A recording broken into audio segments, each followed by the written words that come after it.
Accountability starts now. The Eric Dawson Radio Show. Yeah. Rise up, stand up, shout it loud. If you are not prepared to come to that table and to represent that voice, don't come. Because we don't need any more brown faces that don't want to be a brown voice. We don't need black faces that don't want to be a black voice. We don't need Muslims that don't want to be a Muslim voice. We don't need queers that don't want to be a queer voice. And if you're worried about being marginalized and stereotyped, please don't even show up.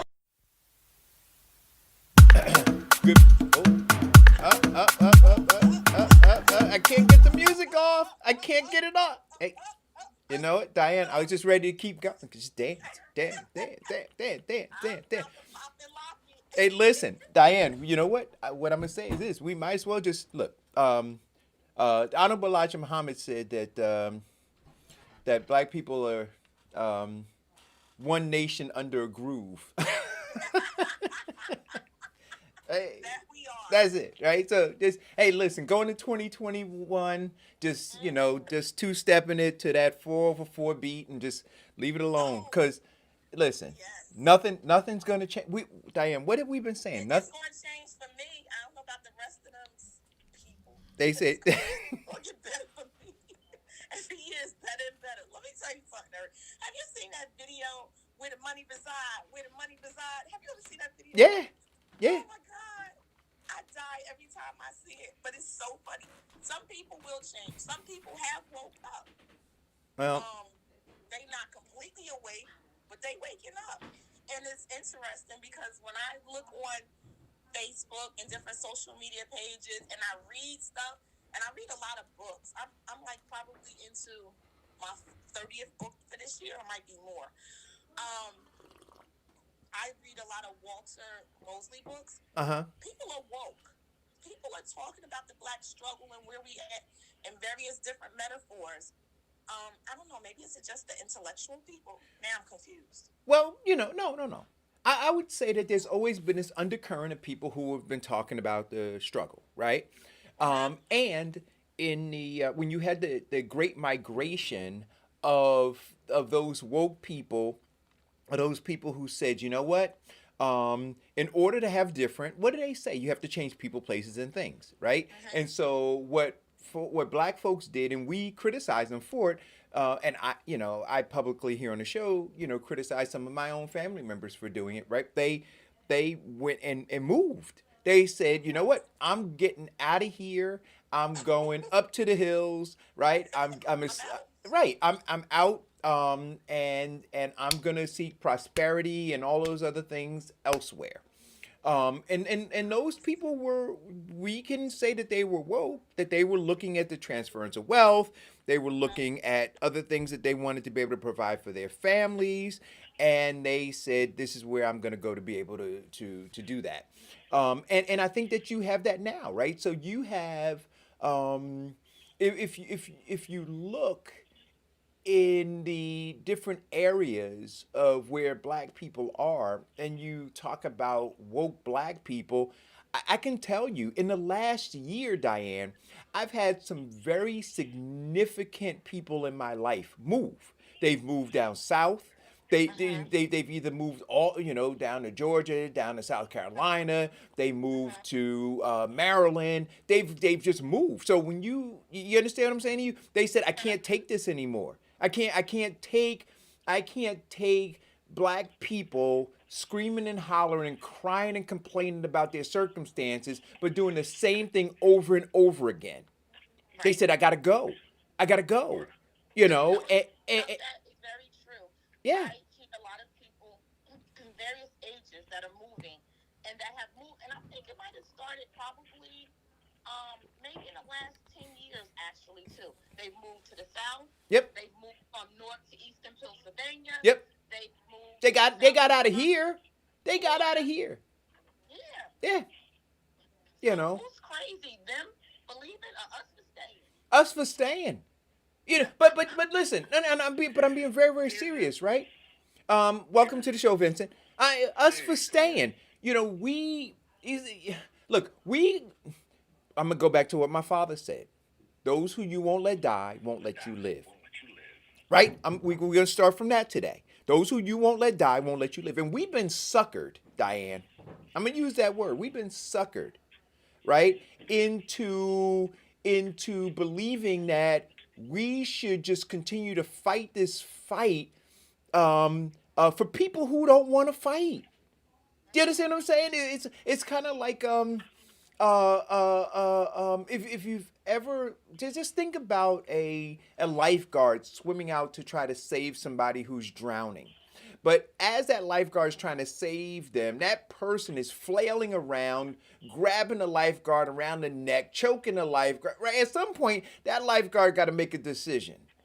Right? I got to let you go, otherwise you're going to take us both down. And we've been suckered into believing that we should just stay there and maybe die with them. And we've seen through history, Diane, where black folks just don't give a damn about other black folks who are trying to save them. They don't. And we got to acknowledge that. There's nothing wrong with acknowledging the truth. But do you think it's because people don't know that they need to be saved? Because there's always people that say, "Oh, I want to help you do better. I want you to do better." But the person that they're trying to help is happy in the circumstance in which they're in. Right. So, same deal. What do they say about police officers going to a domestic violence situation? They say that is the most dangerous situation for a police officer. So, you have a woman who calls and says, "I'm being beaten." Right? And I'm telling you this because I've several family members who are or were in law enforcement. And they say that is one of the most dangerous situations. Well, you Be- know, just recently, like a couple of days ago in New York, a police officer was shot in the back after going to a domestic violence situation. It ended. He left, and the man shot the police officer in the back as he was leaving. Well, so yeah, that happens too. But I'm talking about the woman who called being a danger to the police officer. See, because when it comes down to it, and we talk about Stockholm syndrome, right, Vincent? So when it comes down to it, and she recognizes that they're getting ready to cart this man off, the attachment, the dysfunctional attachment she has to him at that moment that she realizes that that cop that she called to save her life is about to drag him off. She can't separate herself from that dysfunctional relationship and will attack the police officer. But you know what it is? It's fear. Fear is powerful. It's a mental thing. And people who are mentally able to control you through fear make you stagnant and stable so you don't react the way that you should be acting as a normal person. You stop thinking about the what ifs and I can do this on my own or whatever the circumstance may be. But fear paralyzes people. Well, in a domestic violence situation, it's a combination of the fear of loneliness. Well, it's a lot of fear. It's a lot of fear. Loneliness is being able to take care of yourself or whatever it may be, or being, or being away. Yeah, so all of those things, all of those variables go into and feeds more of the fear. So when of doing what you've done and making those decisions. So it's a lot of stuff that comes with the fear. Oh my God, if I do this, he's going to come back, and this time he's going to kill me because he said he was going to do this. And so there's a lot of reasons to be fearful when you're in a domestic violence. Or he won't pay the rent and I'll get evicted. Right. All of those. So people just like so there's just we are creatures of habit, right? And so things that we have done, we like to do, we don't want to change much. We, and back to fear, right? Change brings about the unknown, right? Which now stokes fear and anxiety. And so people would rather just fall back into this place of comfort. And so when you have folks who wallow in the comfort of the known, right? Even if it's uncomfortable being there, the fear of moving out of that situation into something else. I mean, institutional thinking. Institutional thinking.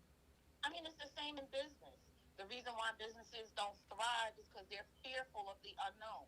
What if I don't do this? What if I do this? What'll happen? It's all this stuff is happening in your mind. And so while these people, while they are paralyzed, right, they're dying.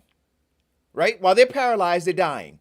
And then there is this belief that that we should somehow, those folks who are not fearful, those folks who are pushing forward, that we should just sacrifice everything. And I'm saying, I've seen this before, Diane. I've seen this movie before. I've seen it over and over and over again in history books and in my personal life with members of my family, an extended family. You lived that with your dad. Huh? It was the same thing. He was looking to help people who didn't want to help themselves, and it got to the point where they wanted him to compromise, and he was like, "No, I'm here to help. I can't compromise my standards or my morals into doing something wrong for the people that I'm helping." I'm about to change the channel. Yo, that's what I'm saying. People are literally packing up trucks and leaving. They're like, I'm out of here. Later. Peace. Peace. Changing my phone number. Don't call me. Yo. It's not disconnected. Yo, but you know what, Diane? Like roaches, they'll find you. We're everywhere. Oh God. Unbelievable. And now people gonna say, oh, Eric calling black people. They say, oh, Eric calling black people roaches. That's a stop. Anyway, listen. Today is. Roaches live. We don't. They're strong. Yeah. That's right. We don't die. We multiply. Anyway, listen. We're gonna continue. I told you, Diane, I was going from 0 to 100 today. I got a lot to talk about. Deidre called. Today is Tuesday. Deidre Viney Day, so we're gonna bring her on some very useful stuff that I want to try to pull out of her as we exit this year and we move into next year. For those who are fortunate enough to have landed a job that's going to start in 2021, how do you start to prepare yourself mentally and professionally for those opportunities? But then, so we're going to talk about that, and then we're going to get back because I want to. There's a lot that I want to talk about. Oh my gosh, my brain is like exploding. Okay, well, text me some stuff so I could be prepared. But I'm looking forward to those people who got jobs and are ready to get started. That's always an exciting Well, listen. time. So Diane, I'm gonna give you some stuff so you can get prepared. Deidre, hold on one second. Diane, I want to talk about the black dude who smacked the shit out of that guy in that convenience store. Yeah. I want to talk about that. I want to pick up where we left off yesterday, talking about the 14-year-old young man who was accused of stealing a cell phone by the white woman in New York, right? I want to talk about the man in Ohio who was shot and killed in his freaking garage because he had a cell phone, right? So where people believed that all we needed to do was get rid of Trump, right? And our lives are gonna be different. We said it, Diane.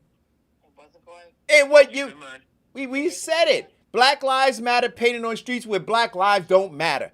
White people who got Black Lives Matter signs on their lawns, when it comes down to it, they're gonna call the cops on black people. We gotta look.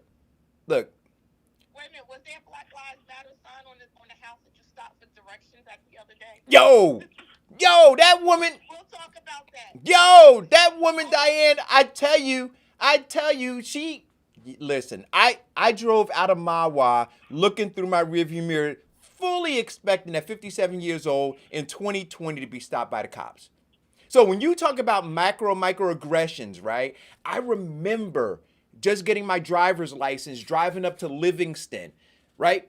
Going down the wrong street because we didn't have GPS, and then having to make a K-turn in a driveway and seeing a white woman in the window. By the time I got to the end of the block, I got pulled over by the police.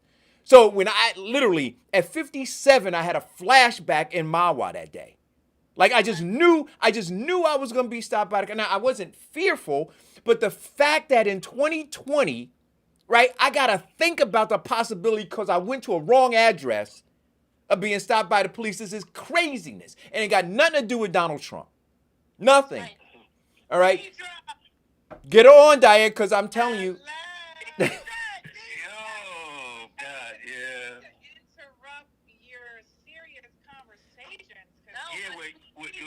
Huey P. Newton over here.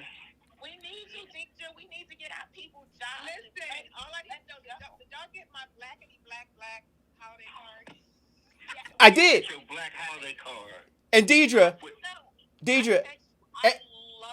that card. I got it taped from my mirror in my bedroom. I love your daughter's card. It's so cute. And it is. Deidre, when I got it in the mail, I had already been putting out the old ones. I said, well, when am I going to get the family picture card? Oh, hey, listen. I got people in the thing saying, "Can you guys raise your volume?" On my phone, you guys are low. I don't know if Raise your it's volume. You're low. Am I low? Get now. rid of your Obama There you phone. go. Now you're better. No. Vincent needs to lower his because he's always extra loud. And Oh, Eric here we go. raise his. No. Mine is fine. He says, "Can my guests raise their volume?" See, Okay. ain't Well, me. then Deidre. Maybe that's because Vincent is so loud we can't hear Deidre. Deidre, welcome. Oh, It- everything got to be. Listen, why is it all about? Hey, Deidre. How you doing? Deidre, you know what I'm gonna get? Hey, Deidre, I asked my daughter about that mug where she got it from, so that I can get you one. I love that. I want one too. That mug is the bomb, isn't it? I love it. Yo, Minding my black-owned business. minding my black-owned business. Get out my way. I love it. So, anyway, at the end of the new year, I want to just thank Eric for the opportunity to be on here every Tuesday. I've really enjoyed it. I can't even believe it's been like almost, like 7-8 months? Yeah. Yeah. And I've tried to come up with different topics to talk about each week. We repeat some of the same ones, and we might even do that in 2021 because some of them, and you'll see what I'm talking about today, need repeating because folks are not listening. Yeah. They gotta learn. I actually hired 2 people for my company in the last 2 weeks. Nice. Congratulations. And I'm looking for one more. So I'm putting that out there, selfishly, that I have an opening at Express Employment in Jersey City. Mm-hmm. If you have an interest in wanting to do recruiting, I'm looking for someone that is looking to do recruiting for our office services division. I've kind of put that on hold for a while because so many people were working from home. But people are starting to come back into the office, and that division is starting to take off because we are still getting some opportunities in warehouses. So if you have a desire, even if you don't have experience, if you have a desire to learn the recruiting world, we're willing to train. Our office is in downtown Jersey City, wonderful location, right off of the PATH train exchange place. We'd love to talk with you. If you're looking to open up a new South Jersey office, please give me a call. So today, I just want to talk about, believe it or not, 6 things you should not ask on a job interview. I know we talked a lot about some questions you should ask, but these are things you should not ask. And some will be obvious to you all, and some might not be. And I'm gonna give you some specific examples for, because I've been heavily in the interview mode trying to get these 2 people on board. I've interviewed a lot of people. So one of the ones you do not want to ask or do not want to say in an interview is, "I'm a motivated self-starter." That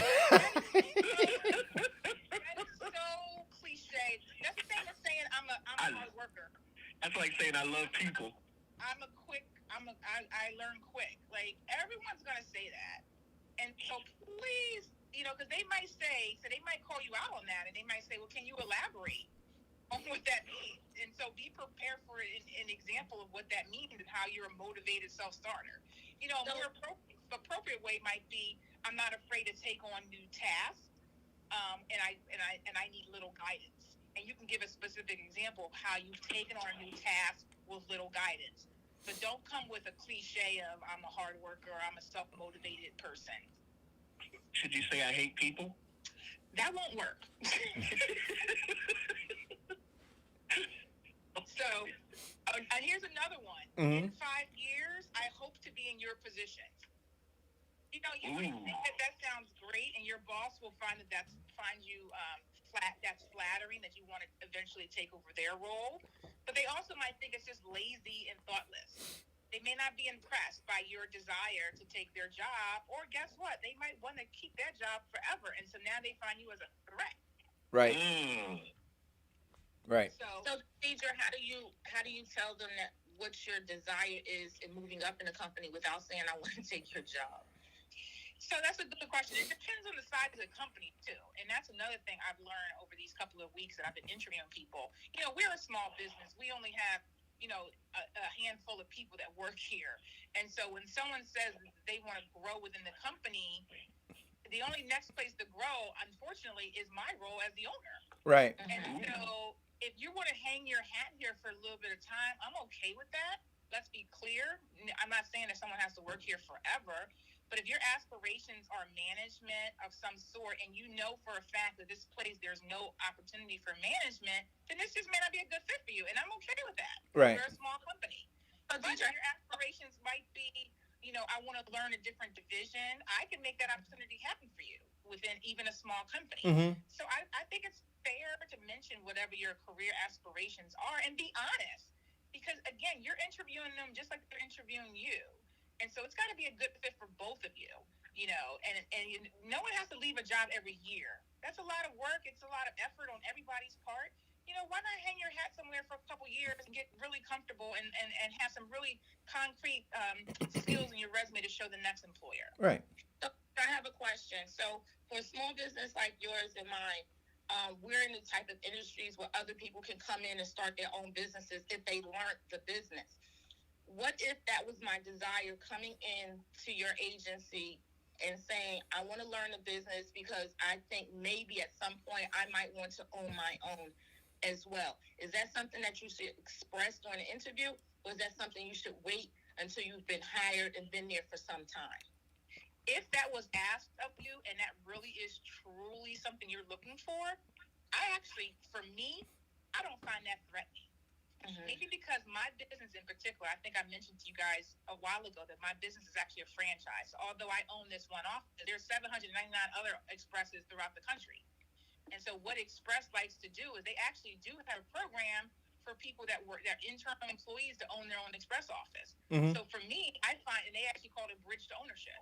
Yeah. So I find that attractive. Right. That someone might say that, because it might not be in New Jersey that they open up, or they clearly won't be a competitor of mine, because if they stay within Express, maybe they go to Florida, maybe they go to Arizona and open up an Express office. Right. And now that's a kudos to me as the owner that I trained you up so much so that you want to own your own office. But you know what? I think that you have to know who you're answering that question to, right?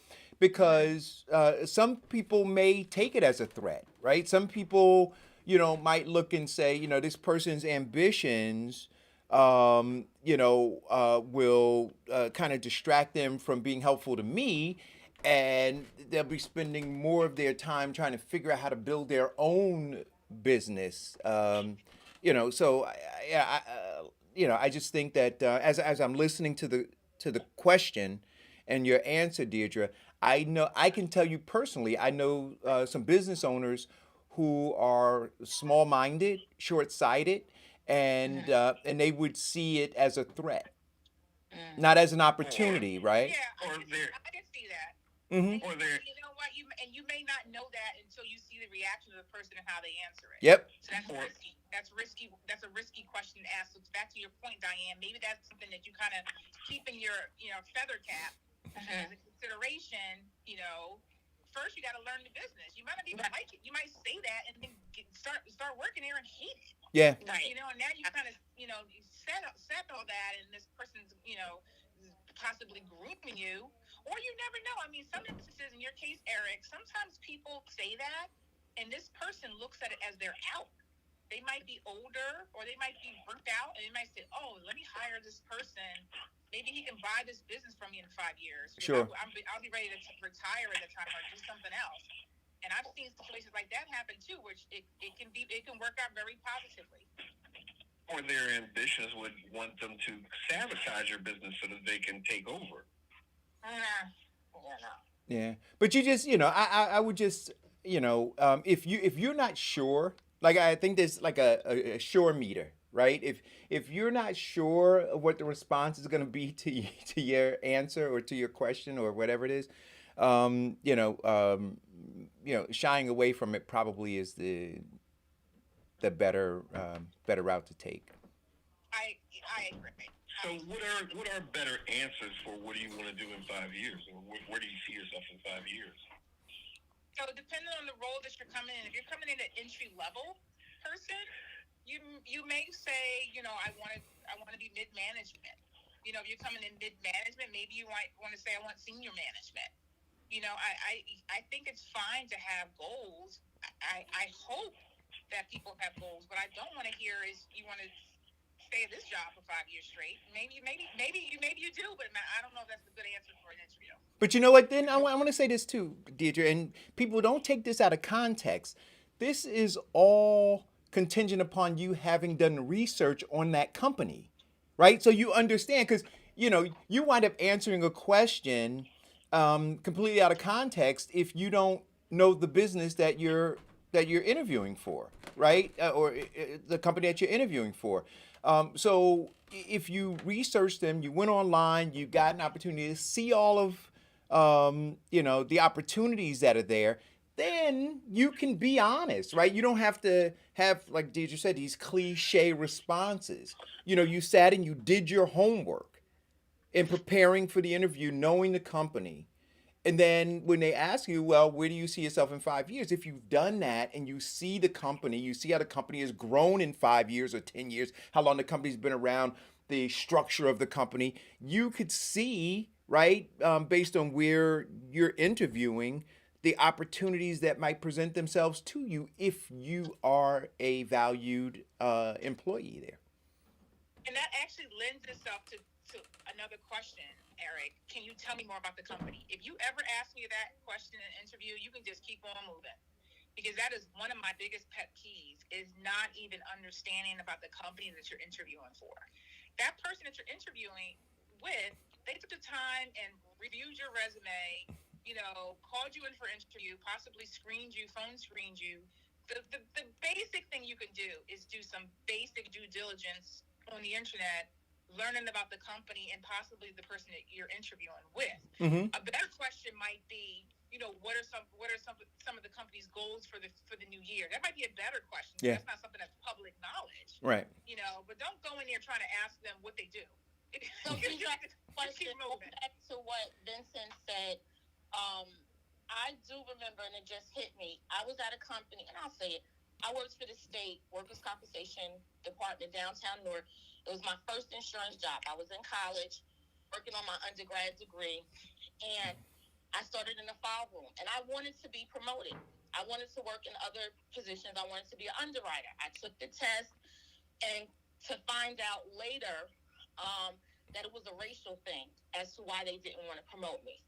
So I ended up leaving and going to another company. But they knew I wanted to be promoted. I wanted to do more, and I was capable of doing it. In fact, I was probably the only one in this place that had a degree besides the management company. Nobody else, not even the underwriters. So that kind of made me annoyed too. But how do you, I did learn from that experience that learning the culture of the company is important to see whether you will have growth at that company. Because I'm still friends with many of the people. You won't know that from an interview. That's right. Exactly. You know that from real world experience. That's right. Exactly. Yeah. That's right. And that's why I wanted to make the point, going back to asking them about stuff like that really doesn't matter because the culture. It's canceled. Yeah. Yeah. So, yeah, and you can. There are some clues though. There are some clues to the culture, and again, there's nothing like being there day in and day out. Mm-hmm. But if this particular company you're interviewing with allows you to talk to their employees, I try to do that here at Express, and so I like to have my employees sit down with a potential hire for two reasons. One, I want that person to be comfortable and feel that they can ask my employee peer to peer any kind of question they have. And then on the flip side, I want my employee to be comfortable because, again, we're a small organization, and so they're going to have to work together day in and day out. There's no hiding here. And so everyone has to be comfortable. And I always equate our business as a car, and every piece of the car is important, right? The tires, the engine, the oil, everything. And so each person here is kind of a representative of that. And so in order for the car to run, you need all the pieces to run, work together. Mm-hmm. And so you can kind of, it's still not an example for, being there day in and day out and really understanding it. And to your point, Diane, and really knowing the culture. But there are some clues that if you ask the right questions and you maybe poke around a little bit, you can get an inclination. Why did the person leave? The last person that was in this role, what was the reason that they left? Did they get promoted? Did they leave for another job? And see if they'll be honest with you. Or if they don't answer it, ask one of the employees, why did Joe leave this role that he was at for 3 years? But you know what? I might just give you an idea. I got to tell you, just from my experience and recently, maybe like 7 people that I know all within like the last year, started off telling me what a great job they had, that they just landed this really great job and they were very happy. And literally 5 or 6 months later, they're like, holy crap, this is horrible. This is going on at my job. This is what's happening. This is the blah, blah, blah. Isn't it almost like dating, Eric? Right? When you first Yeah. meet someone, you're just so giddy and excited. You're just happy that somebody's interested in you, right? Yeah. And then you start going out, and then you go to their house and you see they leave their socks on the floor. You know what I mean? Like, it's so going to a job is almost the same way. You're almost that dating phase, that very beginning is always exciting. First of all, you happy to have a job. Yeah. And then you got to go in and day out, and you start peeling back the onion and realizing, oh, this place is not what it's cracked up to be. And so Yeah. it's the same concept. You might just later on find out, or sometimes it's the person. They might take a job and they might realize, oh my gosh, I hate this work. Yeah. And it may have nothing to do with the people that work there. It just might be the work. They don't like it. Vincent, mute your phone. So, Deidre, I have a question for you. So, if you get into a situation, you get hired, you find out the culture is a little off than what you thought it was supposed to be, how do you adapt? And how do you know when the culture really does not fit you, and it's as opposed to you not being able to adapt to the culture of the company? Yeah, that's a good question. So, you've got to figure out, you have to be comfortable there. And if there are things that are not making you comfortable day in and day out, and you're waking up every morning miserable, then there's no reason to deal with that. You got to go Right. look for another job. You know But what there's some things where there might be one or two employees that you love that work there, that you look forward to talking to them and going out to lunch with them every day. It might be something you might say, let me stick around, because employees leave, managers leave, and things might change over time, because one person can make a big difference Yes. in an organization, Yep. toxic or otherwise. Yep. So let's say you hate it because of this one employee that gets on your nerves so much, and maybe they get fired or they move to Florida. Now you're like, your problem solved. Now you can go on with your life at this company. So it really all depends if you can stick it out. But I would say this: don't get up every single day hating what you're doing, Right. and miserable and literally dragging yourself out of bed every day, because Yeah. that's not worth it. I don't care how much money you're making. Yeah. And Diane, one of the things that I realize is this, and I guess maybe it depends on where you are on the rung in the company, right?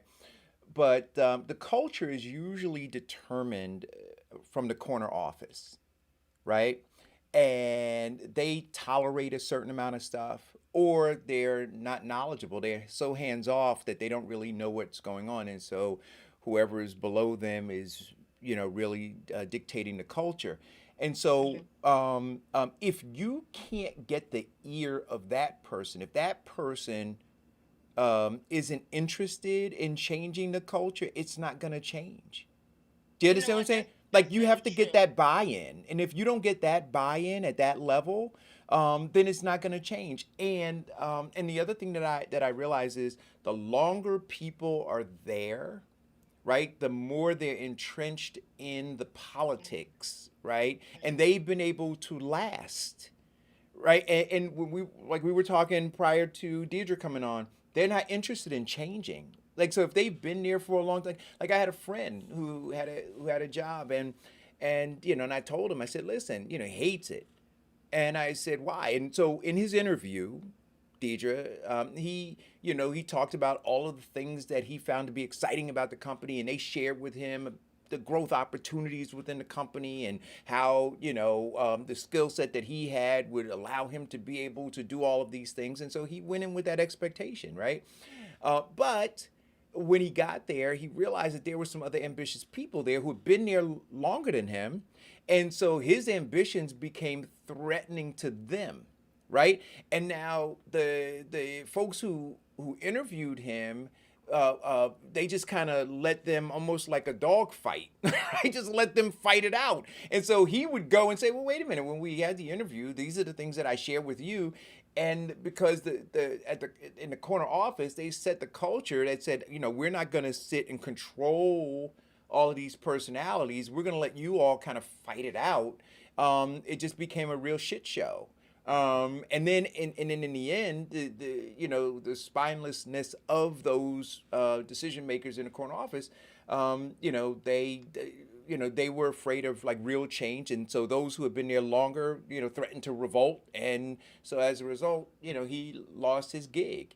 But you need to be able to get that buy-in from the corner office. It says, hey, this is what we agreed to, this is what you said you wanted, and this is what I'm giving. And then that corner office passes down that information, and you keep structure. But it falls apart when and so what I would say is you can find that out too very quickly within the company, like how definitive the folks in the corner office are about whatever the vision and mission of the company is. And that's a good statement, Eric, about the corner office. This is not my story, but this is a story someone told me. Was that they had an employee that was toxic. Mm-hmm. Management was hands off. To your point of, sometimes they just don't know what's going on until they start digging around. Right. Management was hands off. And the employees were all starting to leave one by one because of this one toxic person. But the one toxic person apparently was a high producer, the number one producer to be, as a matter of fact. And so management was like, oh, this person's doing great. Their numbers are great, doing well. But other employees were leaving that could have had the potential to be as income producing. But they were scared to go to management because management made it, they said, like you said, they set the tone of not allowing employees to come and really voice their concerns. Well, long story short, management finally got wind of what was going on and fired the number one producer. Yeah. And after that, everyone came into the management and said, thank you so much. You have no idea what we've been going through. And turned his business around. Yeah. So you're right. It can be as simple as management setting the tone and having the right players and having employees feel comfortable that they can come to them and voice concerns against a peer. Yeah. So, DJ, you and Eric both make a great point. I found in companies that I worked with, large and small, to not befriend the management, but to be, I guess, cordial or extra cordial to the management, so that I could kind of make my way to have that open door policy situation with them. How do you, or can you tell people when they go into a company how they can do that?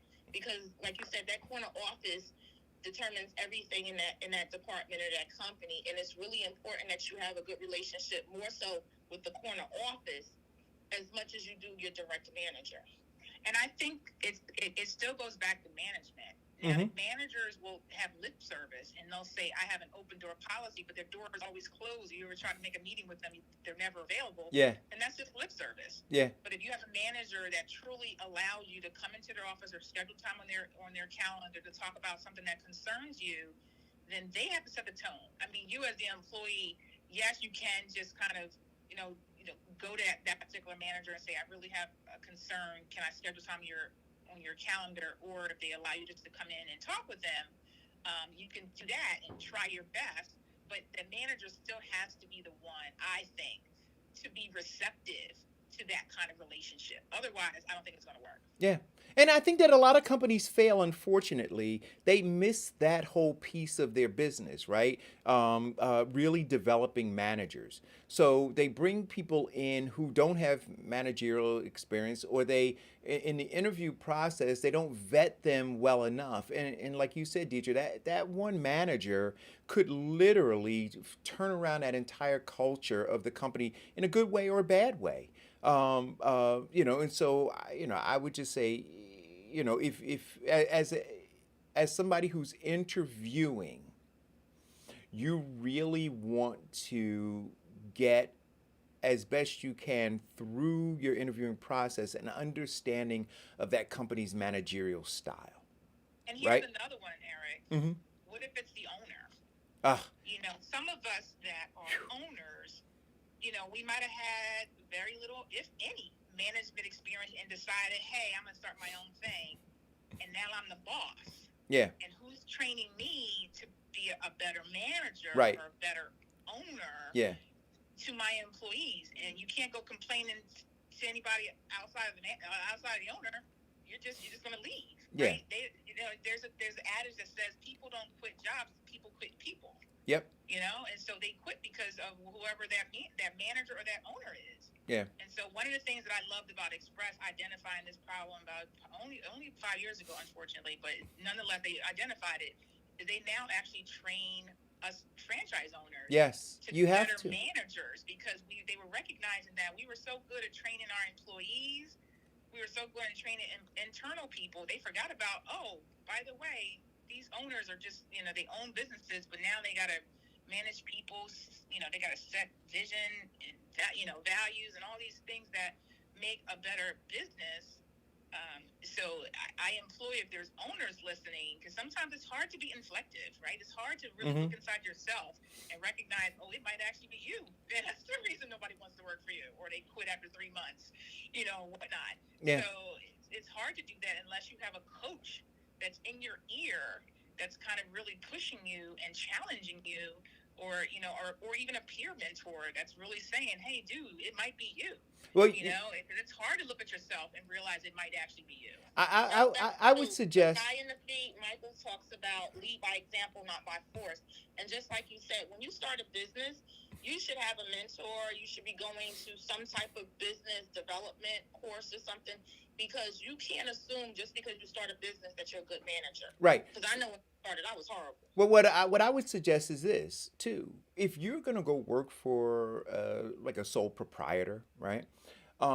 You as an employee or a prospective employee have to have some managerial experience, right? Because you're going to have to manage that person, right? You're gonna have to manage their expectations. You're gonna have to, you can't just go in there. And because I found this in the businesses that I've owned, I've had people who have managed me, and they've done an effective job, right, in managing my anxiety and managing my stress level and helping me manage my workload and building confidence in them through how they managed me. And so it's an art, right? You don't just go in all the time, or I don't think any time, just thinking that you're going to work for a sole proprietorship and you're just going to sit there and be told what to do. Because, like you guys are saying, the majority of people who start businesses, they don't have the discipline, right? Or they're working inside such a small bubble in terms of what it is that they want, that you being successful, right, and anticipating 100% of the time what they want is not realistic. It's not going to happen. So managing and also, Eric, even your statement you just said that you should have management experience before starting the business may not actually be true either, because as you know, typically how you get to be management at a corporation is you were really good at your job, right? You were like the number one salesperson or the number one team lead, and they say, you know what, Eric, let's make you now the manager of these 25 people that were your peer. Now you're the manager, and now you're in charge, and you may not have the proper tools to do that job effectively, but who's going to turn down taking a management right. job? But you know what they do? So here's the thing. They do, so that person, to that point, Deidre, there's a difference, right? There's a difference in managing a business and managing people. So that person, because they were the number one seller or the number one, they've shown their business acumen, right? The fact that they can go and build this business, but they've operated in isolation. Now, when you put them as manager, right, they have to not only have the business acumen, but they have to have the personality to work with other people, and that's the piece that they haven't been trained on. So yes, they can drive the business, but in driving the business, they're driving people out of the business. Do you understand what I'm saying? Yeah. So, DJ, I have a question. What do you do with people, just like Eric just talked about, who are thriving to be in a management position, have a lot of experience, they can drive a business, but they don't have the management experience, but now they're saying, I was downsized and the company is closed, I'm looking for a job. How do they put themselves out there to be a manager on a resume when they haven't really managed people, but they can really drive a company's revenues? Like, how do you do that? Like, so that's a challenge. Isn't that a matter of training and training them to be better coaches? because most people who get promoted, most people who are great performers in their job tend to be, as Eric said, working out of the bubble in isolation. They tend not to want to divulge the secrets of their success or even the aptitude to train other people or coach other people to be successful. Yeah, so that's a challenging one because you're asking someone that has they want to be a manager, but they've never been given the opportunity to be a manager, but they were really good at their task or whatnot, to now be trusted to be a manager. It sometimes is just putting yourself out there, applying for that job, interviewing really well, and just saying, this is what I want, and this is why I think I'm owed that based on my past experience, and I can demonstrate. Maybe they weren't a manager, maybe they were a team lead, or maybe they were, in a small team of 5, and they were the top out of those 5, and they supported and helped their other 4 people that worked for them, whatever it is. But to somehow go from non-management to management is a really challenging leap. Yeah. So one of the tools or several tools that you could use, as I'm thinking about this, so if you're applying for a job and you realize that you're going to have a manager, right, and you want to try to determine what the culture may be, it's understanding who that person is, right, who that manager is, and so maybe not only looking at the company, the profile of the company by visiting the company's website, but also do your research on that manager, right? Go visit that manager's LinkedIn page, see what other companies that manager has worked for, how long that manager has been at these different companies, when that person became a manager, right? So if they just became a manager, so if at another company they had, some a worker bee position, and this is their first time being a manager, it's something that you might want to take into consideration, right? That they may not have managerial experience, and so when that situations arise, where you have conflict resolution requirements from a manager, and you see that this person just started 6 months ago as a manager, and prior to that they were working in the mailroom. I don't know if mailrooms still exist, but they were working in a mailroom. Then you may say, you know what, I don't think that person would be strong enough to be able to handle the things that are sure to come up within a company, right? So. And also, I mean, just like I mentioned, I have an opening at my company, and we're willing to train. There are organizations, big and small, that are willing to take a risk with the person. Yeah. And you might be lucky enough that they're willing to take a risk on you. And so that's why I say I'm not discouraging someone from applying for those jobs, because you just never know who that person is that you're interviewing with and the potential that they see in you, right, based on your experience and based on their experience with who has been successful in those roles in the past. I mean, that might be a question that you ask if you are looking to maybe start in not in the management role, but maybe at a lower level. You might say, well, what were the skill sets that individuals have that eventually move into management? And they might be point blank and says, oh, we don't move anyone into management unless they have an MBA. And you don't have an MBA. So you might say, all right, great. Note to self, I need to have an MBA if I want management in this company. Yeah. So what are the other things that people should not say in an interview? So my other 2 tips are, hold on, I didn't like my previous boss. Ooh. We're not talking about our previous boss. Now, it's okay to say, why you left the job, it wasn't a right fit, but it's never okay to talk about a former boss.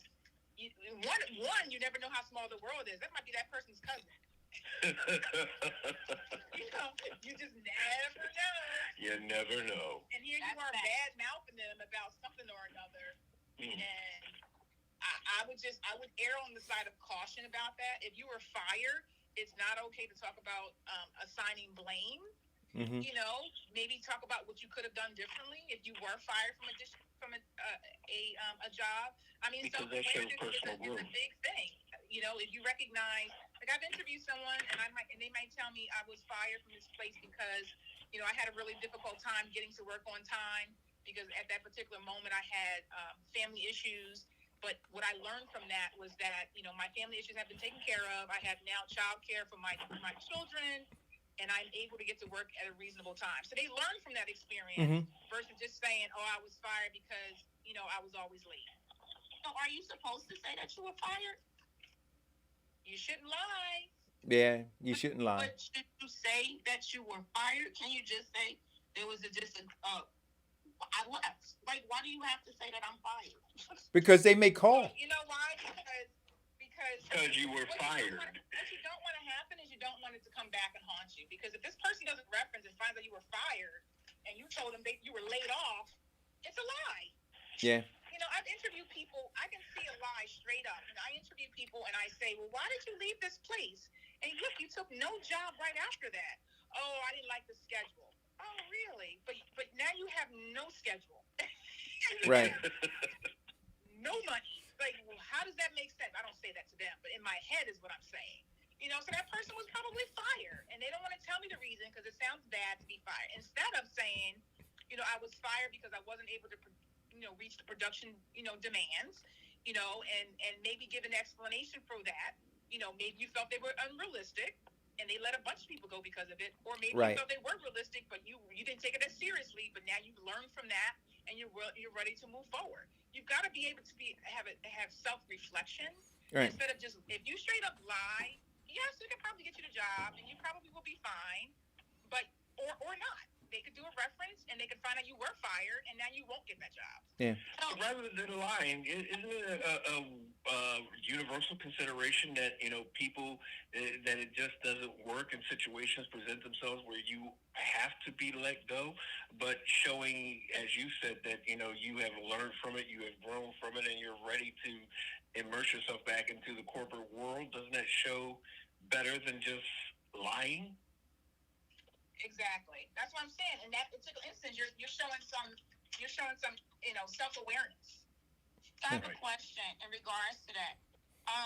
What is legally can a past employer say? I thought they could only confirm that you worked here in the time you left. They can't tell anything in addition to that.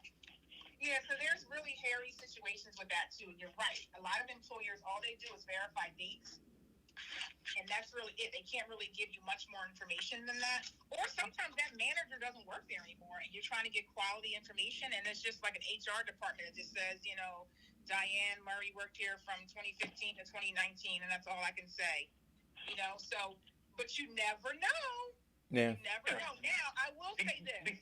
Because you do. A company doesn't want to get sued. And so to your point, Diane, they typically won't say that person was fired. They might just say they're not here anymore. That's as much as I can say because they don't want it to be a cause for that employee to not get future employment. And you can, and employers can get sued for saying derogatory things about the employee. Yes. So that's why they err on the side of caution by not saying it, by just saying all I can do is verify dates. But there are some circumstances, and I've done it a lot, where people do give you off the record information. Oh yeah, I get it. I get it all the time, particularly when it's a smaller company. If you're talking to a bigger company, you may not get that nice, colorful information that you want. But if it's a smaller company, they might really want to talk and say, yeah, they weren't a good fit here, and this is why. But it might not be, that plot might not be important to you. You might just need a widget maker, right? And this person said, well, they couldn't meet the production demands for this particular role, and this role might be completely different, and you might still like the person and still hire them with a bad reference. Right. Exactly. Right. Yeah. So it all depends. Yeah, I err on lying. Yeah. So here's another one. My biggest weakness is that I'm a perfectionist. Oh, yes. Yes. Oh, yeah. Eric, how do you explain that? Well, so all you have to do is Google, like you can Google and they'll tell you some of the most common questions asked in an interview. And then there's some sites that also give you suggested responses, right? And so it's always about jujitsu. So to Deidre's earlier point, if you're going to say that you were fired, how do you turn that energy around, right? And so you turn it around by showing growth, right? Introspection and then growth, right?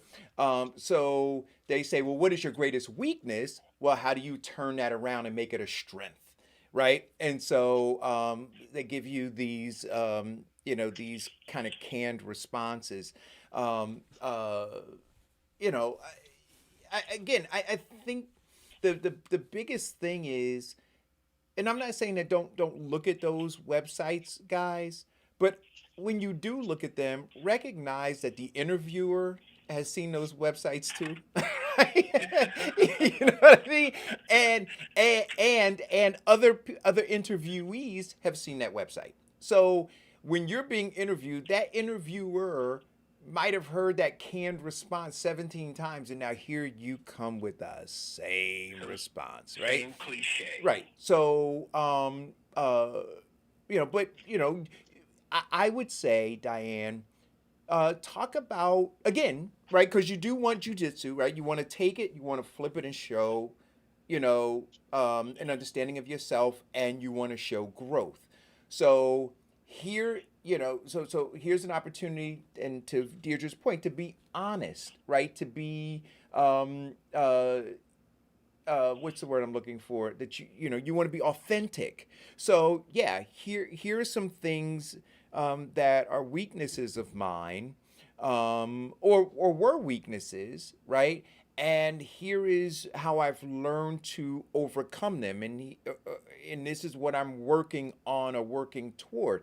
I think that interviewers like to see growth, right? They don't like stagnation. They want to see growth, right? And because if they can look at you and say, wow, this person is really, I could see how they've matured, how they're currently maturing, and how, and in the end, they're authentic about who it is that they are. Also, showing growth makes you trainable. Yeah. So they can see that, okay, he is willing to take suggestions and he can be coached into success. Absolutely, absolutely.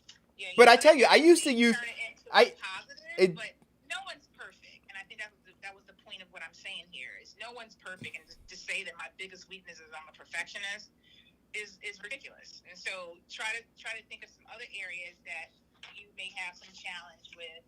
Like today, I came into my office because it's a mess. And I bought 3 giant trash bags because I knew I had 3 giant trash bags full of crap to throw away. And so one of my weaknesses is I just tend to be a clutter butt. But what I recognize from that is that if I take the time and recognize what's important and what I do need and what I don't need, I can maybe once a month or once a quarter, I can clean up my office so I don't have as much crap at the end of the year. Yeah, because I'll tell you, anybody who said to me that their greatest weakness is that they're perfectionists, I would never hire them, because that means that we'd never get anything done, right? Because it would stay on your desk, because you would want to keep looking at it, and from where I am as a creative director or a marketing person, I'm always discerning, whether or not the changes that we need to make or the adjustments we need to make are going to affect our ability to sell the product, right? And so if you're sitting there, trying to get the perfect color of magenta or the perfect whatever or the perfect spacing but kerning between words and letters and things like that, it's slowing down the process. So I don't need you to be a perfectionist. I need you to understand the entire business and how you being a perfectionist impacts our ability to make money. And so I wouldn't hire you. Absolutely. And my last one, and this just happened to me literally because I've been interviewing so much the other day. My last one is, what do your perks and benefits look like? Now, that's important, but it's not important to ask at the onset of the interview. I was just phone screening a woman about a job for Express, and her first question was, well, can you tell me about your medical insurance? And I'm like, okay. So I told her about it, but I was taken aback because she kept saying, well, this is really important to me. I have 3 children, and the last place I didn't have really good insurance. My one child was really sick all the time. And I was like, well, okay then, and so just be mindful that you will have an opportunity to ask specific questions about perks and benefits of an organization once you're given the job, but don't get in your own way by asking those things right up front. And now for me, I was taken aback because that was not that that's anything wrong with her wanting to take care of her children, but it took me aback because she was more concerned with that than the position. Yeah. And what kind of medical insurance am I getting? What's the copay? And I'm like, really? Yeah. What can you do for me? Not what can I do for you? Right? So, Deidre, at what point of the interview should you be discussing that? Because that is very important with benefits, and not necessarily getting into the logistics of what kind of benefits you have, but what type of bonuses, or do you give bonuses at the end of the year, or things like that, should you ask? And not necessarily in the first interview, maybe in the second or the third interview. I would ask that when I have an offer letter in. There you go. Once you know that they have an interest in you, once you have sold yourself, right? But you haven't even sold yourself as a value to them, and you're asking them what can they do for you. Gotcha. Now I do hire salespeople, and so one of the things that I actually do like, because it's a sales role, is I actually don't mind them asking me about how my commission structure is. Mm-hmm. And if they ask me that off the bat, I pull out a piece of paper when they're in my office and I show it to them black and white. I actually don't mind that, because to me, that shows a level of enthusiasm and hunger, and you need that for a sales rep. Right. But if you're a recruiter, although I do pay, a salary plus commission based on placements, it's not as big as their regular salary. And so I'm not as concerned with them asking me those questions. A sales rep, I don't take it back. But if a recruiter came out asking me right off the bat, how's the commission structure work? I'm gonna be like, no, you don't even have the job yet. Ask me that once you have the job. Once I'm excited about you, then we can talk further. Well, now wait a minute. That's interesting. I don't want to stay in this rabbit hole too long, but so you don't see a recruiter like a sales rep? You see them different? I do. Let me take that back. I do, but not as much as my sales rep. My sales rep's only job is to go out and get business. That's it. Got it. Have to deal with the drama in the office of call-outs or problems dealing with a client or interviewing associates or whatever. They do have to place people. They do have to be productive. They do have to make income for the company, but that is not their 100% of their time. Got it. Okay. 100% of the time, a sales rep is to go out and get business. I don't want any noise in that person's way. If a client calls and says, I want to speak to Mary about whatever, and Mary's out selling, I'll take the call. I'm not interrupting Mary, because I want Mary to focus on being that, what do they call that, ringmaker or whatever. Rainmaker. Mm-hmm. Want that person to focus on bringing in business and not being distracted because somebody didn't show up to work or the interview didn't work out. Nope, that's the recruiter's job to handle all that other stuff. No. So Michael's in the thread saying he's a super salesperson and a trainer of over 20 years. Uh-oh. I don't know if Michael's trying to let you know a little bit about himself, but hey, Mike, she says Deidre and Express Pros got opportunities, man. So Deidre, where could Mike find you to send his resume and apply? I'm about to email him right now. I always want to talk to salespeople. Always. Go, Michael. Especially if you're willing to learn the recruiting business, look us up online, please, Michael. Learn more about our business, because that is my number one pet peeve, is when you do not know about the company and you stroll into for an interview or even a phone screen. Mm-hmm. Sometimes a phone screen, I give you benefit of the doubt because I'm calling you off the cuff. But if I schedule a time and a date for the phone screen, like I have 3 today because I tell you I have 1 more opening. I tell them in the email and my conversation with them, please go to our website and learn about me, because I will ask you that question in a phone screen. And if you fail in the phone screen of even knowing that we have 16 offices in New Jersey, our conversation is over. So I have a question for you, Deidre. What is one, besides that pet peeve, what else would you suggest when people have a phone screen with you that they should be prepared for? Like, what type of question? Not to give away questions. They need to understand what they've done. Believe it or not, I've had people say, oh, hold on, let me get my resume. Why do you have to get your resume? If you sent the resume to me, you don't remember off the top of your head what you did, that's pretty sad. Now, if you're going to put every job that you've had, and we've had these conversations when we've covered the resume tips, that you don't have to put every single job you've had over the past 20 years, but if you choose to do that, and I asked you about that job 15, 16 years ago, and you don't remember, I get that, but that's your fault for putting it on the resume. Yeah. So that's my tips for today. I do have job openings that I will talk to you about, and they are very, very fluid. But I'm going to be selfish and just talk about my job again. So if you are interested in doing recruiting, the recruiting role that I have open is going to be specifically for our office services division. So you'll be dealing with administrative positions on up to executive level. That is an opening right now in my very exciting and beautiful view of Manhattan office building in Jersey City, New Jersey. Walking distance from the Exchange Place, so you don't even need to have a car for this role. I'm always willing to talk to salespeople, though. Although I do have a sales rep starting, is never until they start and are productive. So if you're a sales rep and you're interested in working, you need to have a car, a valid, a car that you can drive within the Hudson County and Essex County area. I would love to talk to you. I also place salespeople, so even if I don't have an opening here, I work for clients and they look for salespeople all the time. Cool. So I have a quick question for you on the business side, and I posted this on a business page earlier this week on social media. What's one thing that you failed as a business owner that you learned from that you want to change for 2021? So I told you guys about this. I went to this leadership academy with Express for 3 years, and it was pretty intense. And I learned a lot about myself. But one of the things that I learned but I didn't implement was hiring and firing to our values, the values that we set as an organization. And so for 2021, these two people that I just hired, one started last week and one starting next in 2 weeks, is just really looking at our values again that we all set. I worked on it with my staff, so it wasn't just me in a vacuum. And making sure that I hire and fire to those values so that we can all be, keep that car rolling down the highway.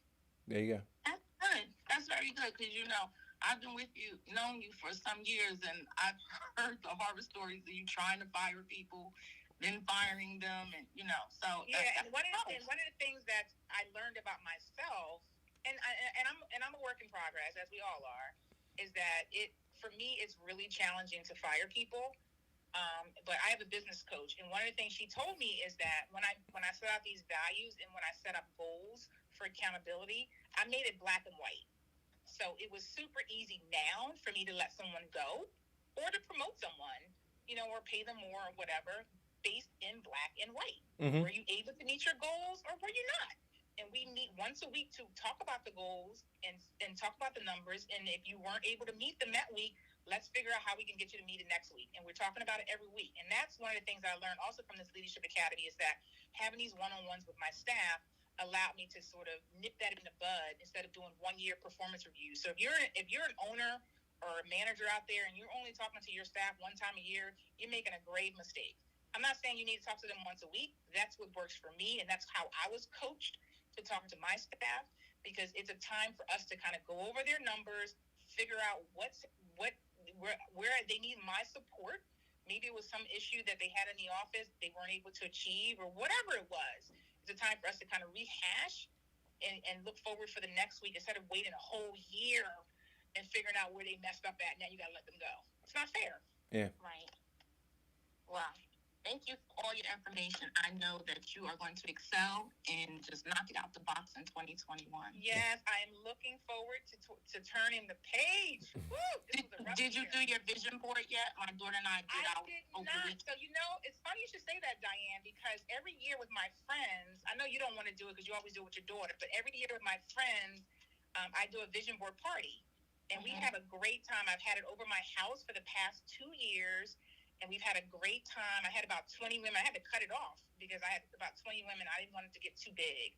But this year, we're going to do it virtually. So I've already started collecting all the magazines. I went to Michael's yesterday. I was off yesterday. So I went to Michael's, and I got all the little cute boards and all the cute little, little blingy stuff. It's ladies only, Eric and Vincent, so you're not allowed to come. So, yeah. So that's discrimination. I'm calling. Absolutely, call. And I'm gonna make I'm making everybody a little care package for them to either pick up or I drop off at their house with a couple magazines, some bling, a board, a couple little background things that were really popular. I have a ton of supplies over from last year too. and then we're gonna meet virtually, and we're gonna all work on it, because I find that for me it worked well to do the vision board with a group, because it forced me to do it. Versus if I said I was going to do it, I kept putting it off, and it never got done. Right. So this will give the time, an hour, 2 hours max. We're going to come together, virtually after we have all of our supplies, and we're going to bang it out. So I'm looking forward to creating my 2021 vision board. So, cool. Deidre, did you, and this is what I'm going to suggest, my daughter and I did it also, we put the date, the year on our vision boards, because we keep them up for several years. Yeah, I didn't do that, but you know what, and it's funny you should say that, because I belong to a bunch of groups too on Facebook, and one of the groups I belong to, the woman actually asked about vision boards, and she asked people to take a picture of it and show it to her. I learned so much from that, because I got to see other people's vision boards. Some were super busy, and some were like, it's super simple. But you're right. After you told me that, I think I have 3 now, and I don't have the year on it. I know what the year is, but I should have the year on it. Yeah, put the year in the bottom corner. The other thing is, what have you checked off from your 2020 vision board, or even the other ones? Because like I said, I keep them up, so I might not necessarily complete something in that year, but it does get completed. Can you share anything that you might have completed on your 2020 vision board? Yeah, so it's funny, because I told you guys I'm in my office right now. So one of the things I did was I actually took a picture of my vision board, and I keep it up on my bulletin board here in my office. So I have it in front of me now. So one of my goals from 2020 was I wanted to have like small, intimate dinner parties. And I did wind up successfully doing that 3 times in 2020. Even though we had COVID, I had 2 of them outside. That was after COVID, we did it in the summer, and then I think in September. And then I had one before COVID, like with some neighbors, because my idea was I wanted to we have big parties where we'll have 20, 30 people in the house, and it's hard to really conversate with them. But when you have, 2 or 3 people over, you have a chance to really get to know them more. So that was one of my goals that I can check off as achieved. Another one on here I wrote about, I wrote down how to meditate. And so I'm still working on that. I've done it quite a few times, and actually a friend of mine gave me Spotify, I forget the person's name, so I can't give her credit right now, but I've done it a couple of times and I really enjoyed it. And so I can't completely check that off. Another one on here was redoing my backyard, which I did actually do last summer. So that was one of my big goals. I had a picture of something in particular in here that I actually do now have in my backyard, so I'm super excited about that. So yeah, so I can check off quite a few things off here. Nice. And you know what I do also, you don't have to do, but you could. When I check off stuff, I put the month that I actually completed it. So it kind of like, wow, I've done this. Just a little check in the month and the year that it actually got completed on my vision board, so I can really go back and see, out of everything that was done, which particular things I was able to do. So yeah, and one of the things that I learned from that vision, that one group on Facebook, is they actually, some people, like I told you, I put mine on my bulletin board, I keep it in my office, but some people actually had it as their screensaver. Every single time they open up their phone, we have their phone with us all the time, they can see the vision board. I was like, I'm still copying that idea. Yes. You know that vision boards and attribute to your visualization of success, which increases your level of serotonin, which increases your level of confidence for the next task. Nice. So I also have an intention bracelet. You didn't come to my party, Diane, but at my party we made intention bracelets. I went all out for the second time. I made intention bracelets. I gave everybody journals. I even gave them like how to set goals for the next year, like this whole like workbook. And so everyone seemed to love the intention bracelet. I'm going to do that again this year. And it was a simple intention bracelet, to the same point of a vision board. The intention bracelet was literally like one word that you want to put on there to focus on for that year, or even, and as long as you keep it on your your hand. And so the idea is that you look at it every single day, and I have mine on right now, and mine, I'll be honest with you, says wealth. Wow. And so I look at it every day, and I'm saying, what am I doing to get myself to reach this wealth goal? Right. Wonderful. Those are great. So let me tell you about my job, and then I do got to go because I got to finish up my daggone cleaning of my office. There you go. I got some interviews. So right now, I'm actually looking for a part-timer. So I haven't mentioned this. This job just came in yesterday. we actually do business with a bunch of warehouses in town, from Hoboken down to Central Jersey. You need to have a car because you're literally going and spraying high touch areas. They do give you the proper PPE. In these, I think it's 9 warehouses. So you got to be a road warrior. You start at 4 a.m. and you end at 6 p.m. And this is just on Sunday. So if you have a full-time job already, you just want to make some extra dough, and it's $22 an hour, please contact me. That position is open. It starts this Sunday. So we're looking to fill that, and it's just Sundays. So if you just work on Sundays. Now, what do they have to do again? They are spraying high touch areas in a warehouse. So because of COVID, everyone's being super cautious. And this particular warehouse, they just spray it with this particular solution, and then they go to the next warehouse and they duplicate it over and over again for 9 warehouses. So they're paid from the time they get to the first warehouse to the time they end at the last warehouse. You're not compensated for travel because that's why they're paying $22 an hour. Okay, and these warehouses are all. I'm filling this job. Right. I don't think I'm going to, but Sundays sometimes can be challenging. Right, and where are these warehouses located? They start in Hoboken, and you end up down in Edison. Got it. So it's like Hoboken, Kearney, Bayonne, Jersey City, Newark, and I think 2 or 3 in Edison. Got it. So I'm always looking for forklift drivers, as I mentioned to you. Always, I can't have enough of them. Forklift drivers in Jersey City, Kearney, and Bayonne, and Newark. I actually just got a new job 2 days ago, export ocean forwarding supervisor. I'm still waiting to get the particulars on a salary, but if you have the experience as an export ocean forwarding supervisor, and you do need to have a car because it's in Bayonne, and where it is in Bayonne, you need a car to get there. Please send your resume over for that. Whatever salary you're looking for, I'm sure we can accommodate. I actually just got a job for a maintenance shop foreman. So if you're the kind of person, you're handy, you can supervise a handful of people, I want to talk to you. I got a position for an inside sales associate. This job starts in about 2 weeks. It's not right this minute, but we're going to start recruiting for it. You can make in this particular company, they sell office products, kind of like a Staples, but not as big as a Staples. And you'll be talking to clients over the phone and trying to sell them office supplies. I have 2 openings for that. I'm looking for an administrative assistant. That's in Newark. I have three administrative assistant positions, 2 in Newark, 1 in Bayonne. And then always are looking for, if you're super handy, you have mechanic experience, industrial maintenance mechanic, or just simple mechanic, I have that opening. And my last work from home role, I'm still looking for a regulatory compliance auditor. You can live anywhere in the world. Just as long as you have big banking experience and you've done some sort of compliance work before, at least 4 years experience compliance, that does pay very, very well. It is a work from home role. I would love to talk to you. So I'll post all these on our website, expresspros.com/Jersey City. So feel free to reach there. Okay. You can also, in the chat, I did put my email address. You can also put your email address in there. And then lastly, because I'm manager and recruiter, so I'm looking to duplicate, myself, so I don't have to fill these office jobs. Someone else can do it.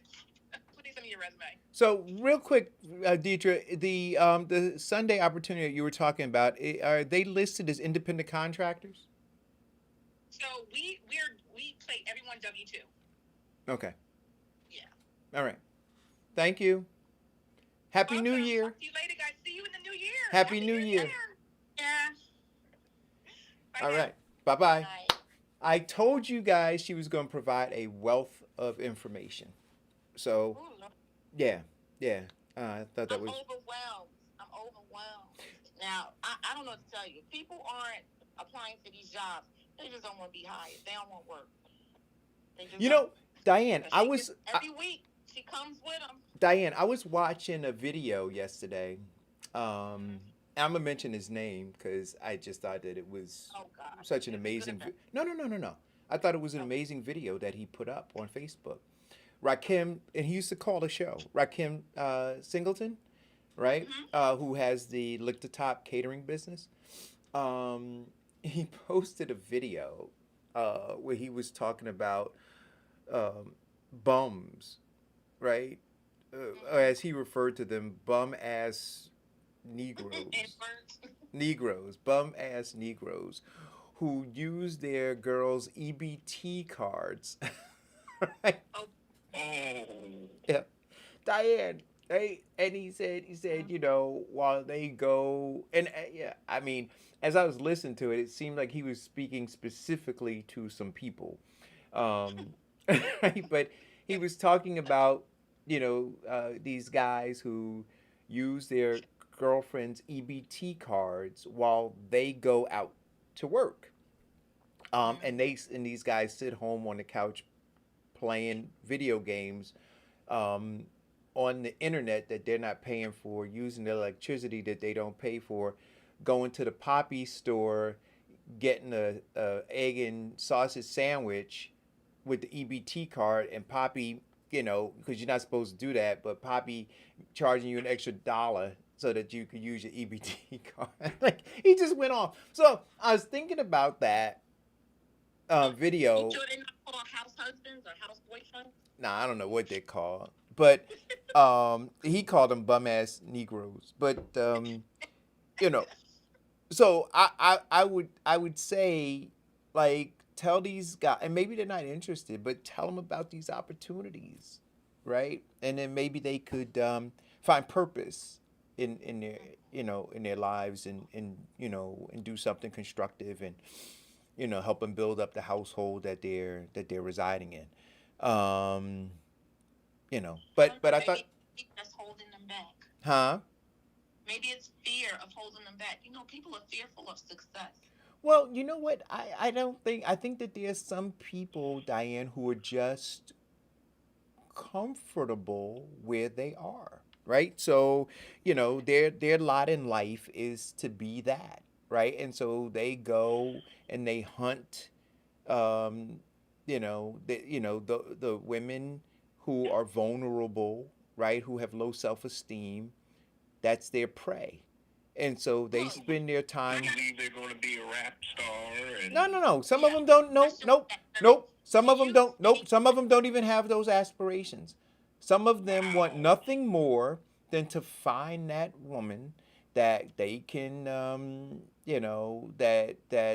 that has a very low bar, low self-esteem, low bar. right? She just wants somebody with a pulse. Right. With a So, pulse. Eric, I got this question for Mhm. you. And this was on another podcast that I listened to last week or so. Do women and mothers ruin their sons?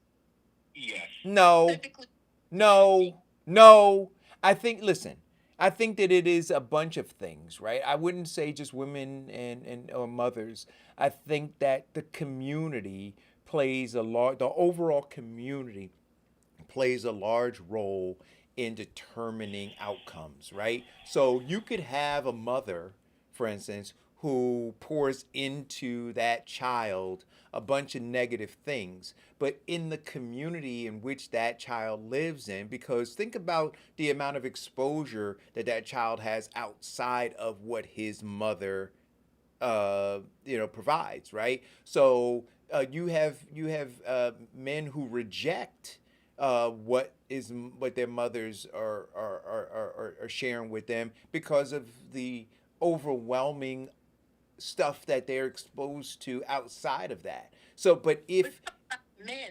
no, I'm saying men. I'm boys not. before they're men. No. But right, but at some point, that boy gets to go outside, gets to be exposed to some other things, maybe again, depending upon the neighborhood that he is living in, gets to be exposed to some real men, maybe, right? Who are teaching him some other things. So yes, he goes home and mom is doing this, but then he goes outside and he's being taught this other thing. So I think that she plays a part, but she is not the only part, right? And so, because to say that, you're taking the community off the hook. You see what I'm saying? And I think that the community has to be held responsible too. Like they say, see, you can't. Wait a minute, let me finish. But let me finish what I'm gonna say, and then you can go ahead. See, we can't say it takes a village to raise a child and then isolate mom. See, either it takes a village or it doesn't. So you have to answer that question. Does it take a village? Because if it takes a village, then the village succeeds or the village fails. But you can't isolate mom and say it takes a village. Go ahead, Vincent. Okay, well, first, on your last point, it takes a village to raise a child, I believe is very true. Now, we cannot, because the village adds to or enhances what the parents say.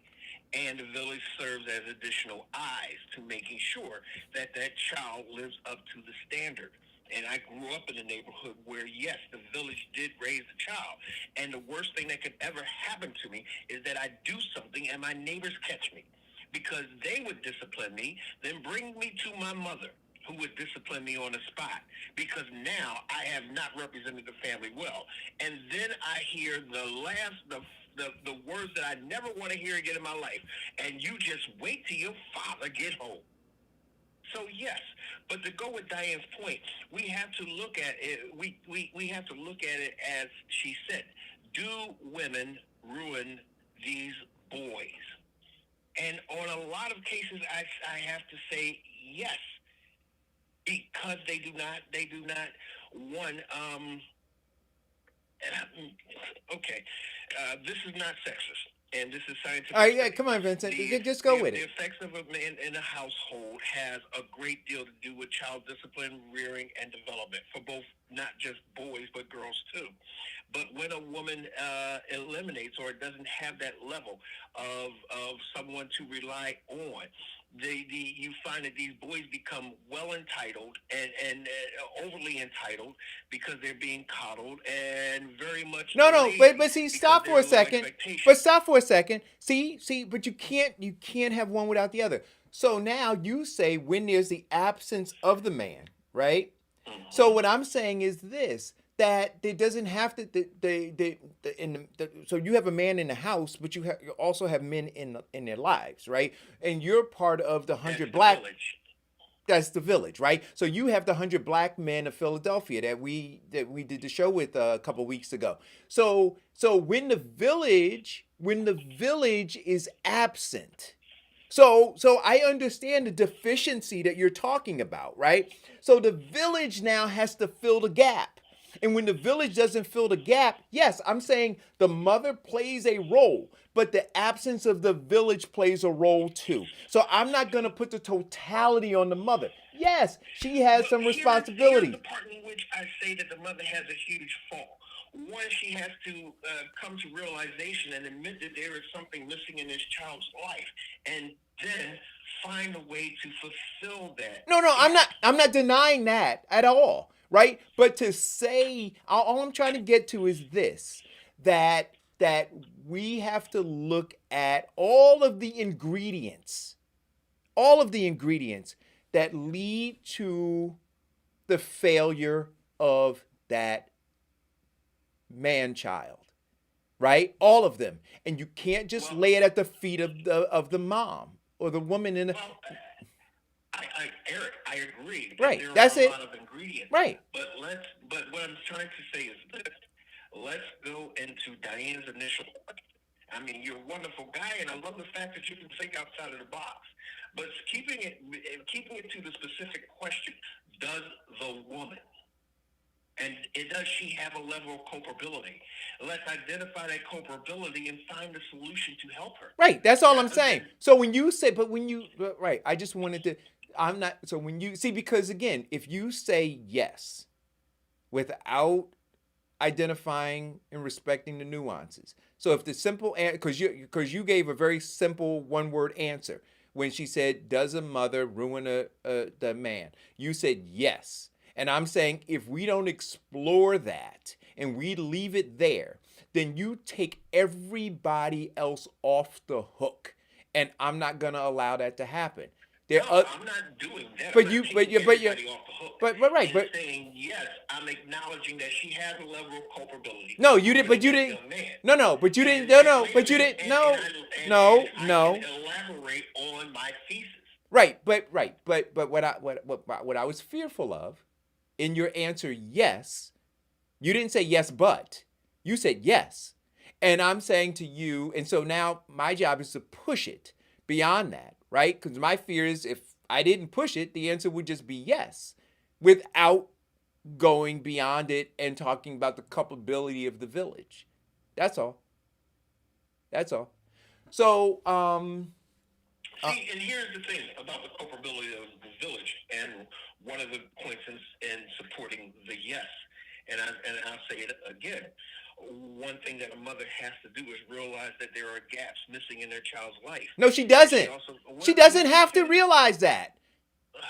She doesn't have to realize. She may be totally deficient in realizing that. But you have a village that fills the gap. So now if we're going to, I don't want to go down a rabbit hole and you try to be right again, though, Vincent. Just a little restraint so I can get the comment. No, it's not about restraint. It's about not being right again. Oh, no, it's not about not being right. Go ahead, Vincent. It's about supporting the actual thesis. Now, I cannot support the actual thesis if you don't let me get it out. Go ahead, Vincent. You're repeating it. That's it. That's all you're doing is repeating the same thing you said. I understand what you said. You're saying your thesis is, correct me if I'm wrong, your thesis is that the mom has the greater culpability. Yes or no? Yes. Okay, right. And what I'm saying to you is, so now I understand your thesis, right? I understand it. And what I'm saying to you is this, that though she may be first, though she may be like the first teacher or however you want to phrase all of that, I'm saying at some point, that man-child spends more time outside of the house than in the house. And that's where the village now has a role, a substantial role in filling the gap. And the point that I was making with that is this. The culpability of the mother is that she is the one who allows that man-child and has a great influence of who influences him. The second part of that culpability is the simple fact of that man-child having biggest problems that we have in 100 black men, and we get a lot of single parents, as he spoke before, is that the simple fact is that as we are grooming and raising this young man, we had to start the parent academy so that the mother can know and understand how to let him be a man. Right. I even understand that. But again, it is that... And that's the whole point. The whole culpability is that the mother. No, you missed it. So see, you just made my point, right? And then now you're trying to backpedal it. So again, let me finish. So when you now just said that this village recognizes the deficiency of the mom, and so now you have to create a program, a parent academy. I'm saying that's the village filling a gap. Call or go. Brian? Hello? Hello? Hello? Oh, I thought I had another call. Hi, I'm here. Oh, go ahead. How are you, brother? Okay, is this Eric? This is Eric. You're on the show. It's Brian Powers. How you doing? Hey, Brian. What's up? No, I actually forgot you were on the air. I thought you were over at 11. I was going to say what's up, but I'll say what's up to you on the air. How's life? Life is good, man. Life is good. Happy New Year. Actually, I got a minute here. I will say what's up for Revolution Radio if you guys are interested. Yeah, but you're breaking into a very deep discussion that we're having right now. Do your thing, man. Call me back, man. Let's do a show up here sometime, man. I forgot you were on the air. No worries.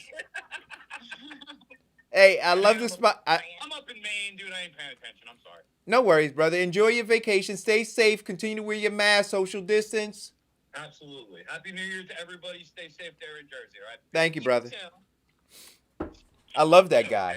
As we were saying, the biggest culpability of the mother has to be in the simple fact of finding a way to fill the gap.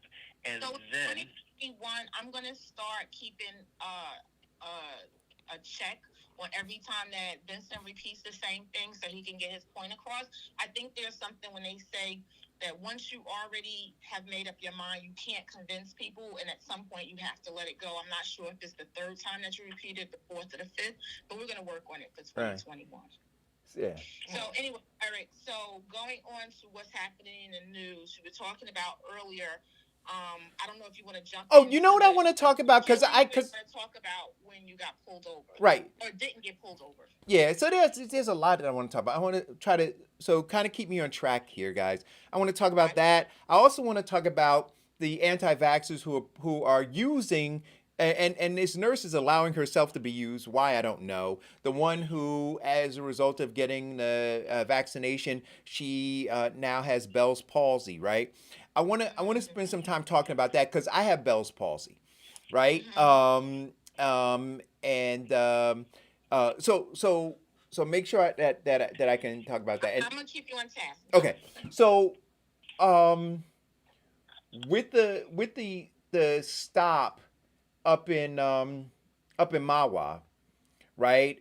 And again, I don't believe that has anything to do with Trump. I think that it has to do with this moral turbulence that this country is going through. I think it has to do with the fact that that woman wasn't properly educated in school, and about foundational Black Americans and a whole bunch of other stuff, right? That long preceded Trump. And we just are not dealing honestly with it in our community. And so as a result, me as a 57-year-old experience micro and macroaggressions, right? For which, right, all my life, I've gotten no therapy for. And so when this happened to me again at 57 years old, right, I had a trigger, right? Whereas I was literally, as I was driving all the way through Mawa, I was like, oh man, and just kept thinking about it. And so I started saying to myself, now, so imagine somebody who doesn't have the family support system that I have, the friend support system that I have, the other tools in my belt to be able to manage, right? How quickly I could have just flown off the handle. Right? And so then when I watch this video of this 14-year-old. So wait, Eric, before you go to the 14-year-old, tell them exactly what happened to you in Mawa. Right. So I had my So I was delivering packages of our cobbler to some very generous MBA students who were involved in a fellowship program at Rutgers, and they helped us out. And so I said, you know what, instead of mailing these, I'm going to hand deliver them to show my appreciation. So I get in the car and I'm driving them, delivering them, and my GPS is guiding me. And so my GPS guides me in this very, very affluent community in Mawa, Rio Drive, a beautiful community. So it says you've arrived, but I look at the address on the house, and the address is not the address that I'm going to, but my GPS says you've arrived. So I'm figuring, I'll get out of the car and I'll just go and ask, say, hey, listen, can you tell me where this address is? Because my GPS says this. So see, and here is how the macro and microaggressions have affected me. I ring the doorbell and I back up off the steps because I don't want to give the impression that I'm aggressive. So I want you to understand what I did, right? So in my mind, because I'm like, if I were a white guy, I would have stayed at the door, rang the doorbell, and just stayed there until they opened the door. But because I know how they see us, I anticipated something. So I rang the doorbell and literally backed down off of the steps away from the door. So I was probably about 15 feet away from the front door as the lady opened the door.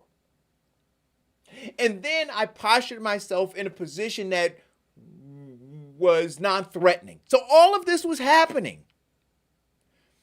And I said, ma'am, I said, happy holiday, right? And I said, I'm trying to find and before I can get that out, she was very curt, and she said, this is 50 Rio Drive.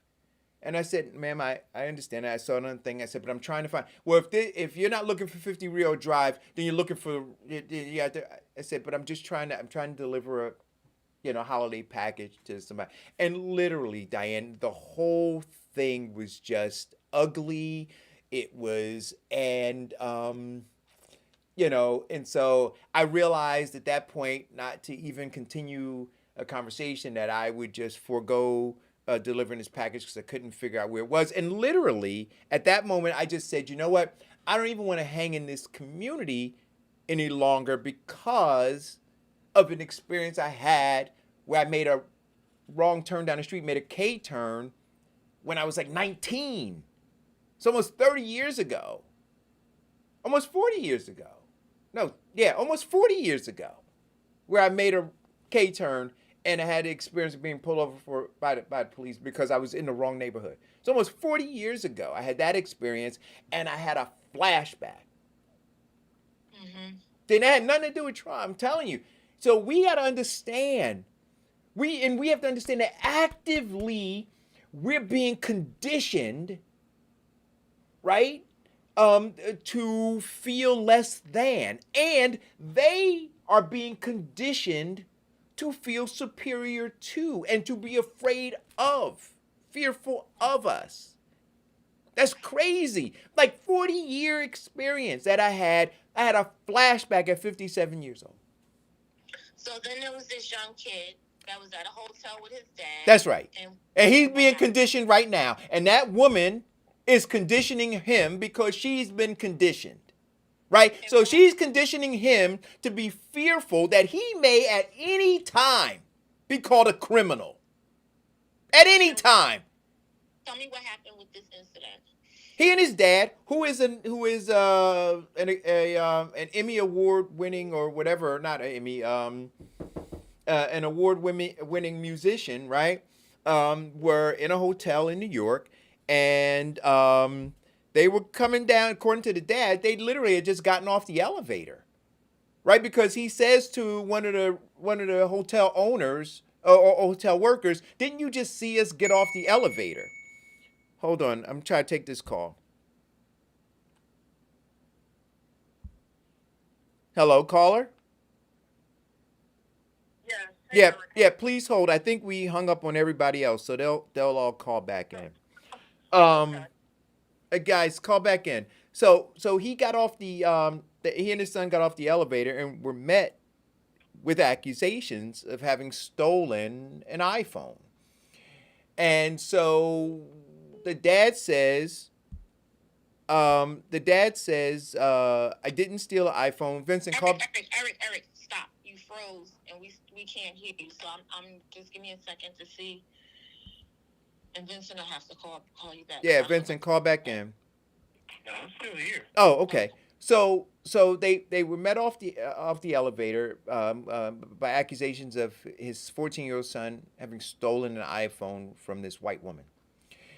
And as I understand it, because I don't know who the man was, but I ascertained that he worked at the hotel, and he said that he was simply trying to resolve the issue. But in resolving the issue, he had already taken a side, right?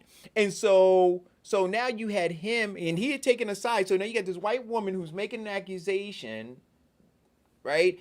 And he decides that the best thing to do is for this 14-year-old black young man to prove his innocence to her, show his phone. Show her your phone.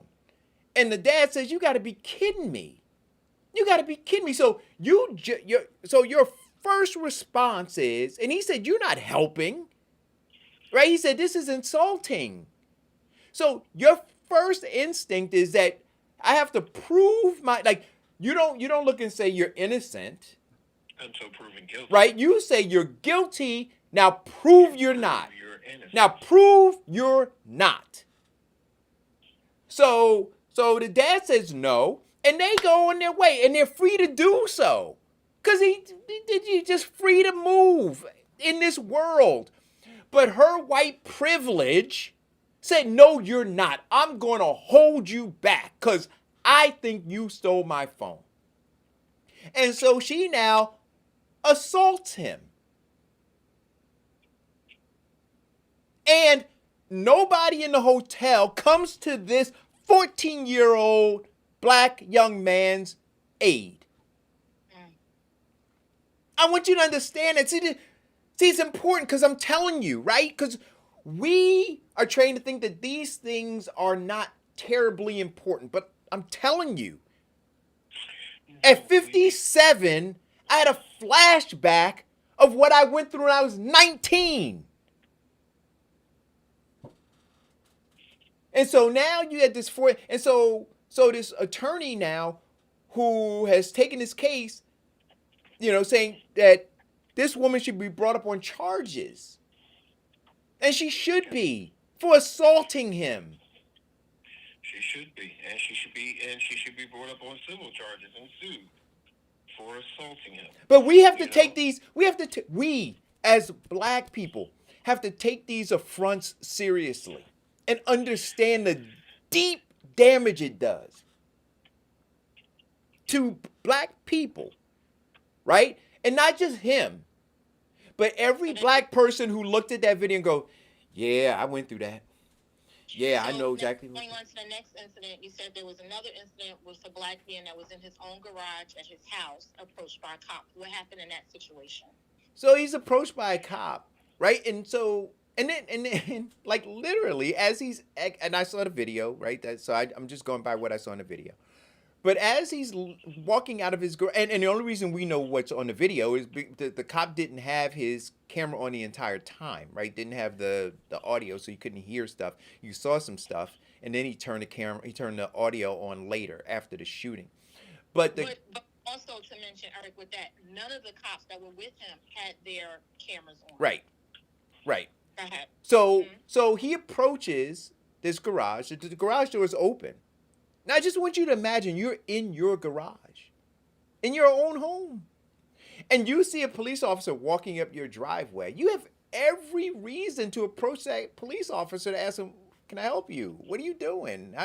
You shouldn't at all feel as though you are a criminal. In your own home. In your own freaking, well, not just in your own home, in your country, which is why I say we're not African Americans, we're black Americans. 100% ownership of this country, right? So now his mindset of, this is my house, right? I'm fulfilling the American dream. I got me my own house. You're walking up in my shit. Who are you? What do you want? He gets gunned down because he's got a fucking cell phone in his hand. Oh, and then they show the thing about the police cameras in which they cannot manipulate is that once the police camera is activated, when they go to research the film, the police camera actually records 15 minutes prior. Right. But then even beyond that, see, to show the blatant disregard for black life, because I'm telling you, black lives don't matter. They should, but they don't. After he gunned him down, he offered no medical assistance. 5 minutes, he laid on the ground. After he gunned him down, he turned his camera on and the audio on and stood over him, who was already shot, and kept saying, "Put your hands above your head. Put your hands above your head." Right. Because, see, that's the thing that they're trained to do, right? Because they now have to have a cover your ass plan. Right? So, and again, this is where we live. So as you black Americans are looking at them parading Kamala Harris across the stage, y'all thinking y'all arrived somewhere? Y'all thinking that things are okay? You got this plan for black America, right? That was on Biden's page. I told you, we're still going to be gunned down. I told you that we're still going to be looked at as less than. I told you. Until we are really, really prepared. And they're not talking about it now. You don't hear no conversation about Black Lives Matter. They don't. They never did. It was a talking point to emotionalize black people, to get them to vote in somebody else's interest. Go ahead, caller. Okay, I hate to be the troublemaker, right? But I'll call because, Eric, I don't even know if you recognize how many times when you're telling this story, and it is about racism, white supremacy. You put that code on it in the beginning. It has nothing to do with Donald Trump. You do it every time you tell a story. But because I want people to understand, when I was 19, Right?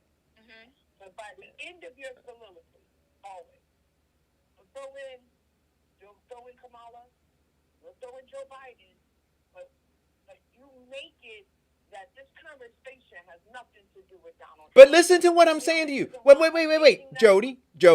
But let me explain to you why. Because Donald, and the reason I do that is this. It didn't begin and it's not going to end with him, right? And the solution to him was Biden and Donald Trump, assuming that the solution to Trump, who was told was our problem, the solution to our problem was Joe Biden and Kamala Harris, right? And I'm saying he wasn't our problem and they're not our solution. That's what I'm saying to you. That's all I'm saying to you. He wasn't the problem. Because at 19, I didn't know who the hell Donald Trump was. Right? Right? At 10, when I was being turned around going up Lyons Avenue by the cops in Irvington, I didn't know who Donald Trump was. Well, right? Here's And what I'm saying to you is this. So in all those instances, he wasn't my problem.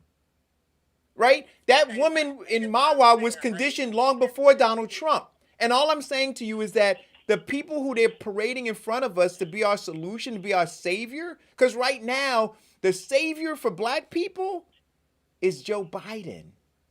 And that's not true. Well, Eric, first and foremost, nobody made. Wait a minute, I want to hear what Jody has to say. What do you say, Jody?